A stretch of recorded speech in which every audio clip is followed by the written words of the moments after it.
నిష్టలో ఉన్నవారు తినకూడనివి కొన్ని ఉంటాయి. మరి తింటే ఏమవుతుంది? దీక్ష పాడైపోతుంది. పెట్టిన వాడికి వాడి పిల్లలకు శాపం వస్తుంది అని అన్నాడు. అప్పుడు నేను అడిగాను, 21 రోజు 41 రోజు దీక్షలో ఉన్నవాడికే పెట్టకూడదు అన్నారు, వాళ్ళు తినకూడదు అన్నారు. 21 రోజు 41 రోజుకే పెడితే శాపం వచ్చేస్తుందని అంటున్నారే.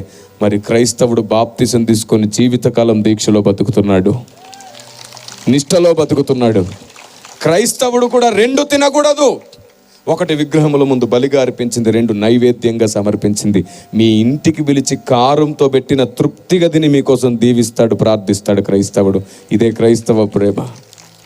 మనం కూడా క్రీస్తు దీక్షలో ఉన్నాం. బాప్తిసం తీసుకొని ఇక బ్రతుకున్నది నేను కాదు, నాయందు క్రీస్తే అని బ్రతుకుతున్నాం. ఈ నిష్టలో 2 తినకూడదు. అది యేసు ప్రభు సిలువ ముందు పెట్టిన తినకూడదు, ఫోటో ముందు పెట్టిన తినకూడదు. కానీ అందరితో కలిసి ఉండండి. వాళ్ళు కారంతో పెట్టిన అందరితో కలిసి తిని సంతోషించండి. ఏం తినకూడదు ఇప్పుడు క్రైస్తవుడు? బలిగా అర్పించినది, నైవేద్యంగా సమర్పించినది మాత్రమే తినకూడదు.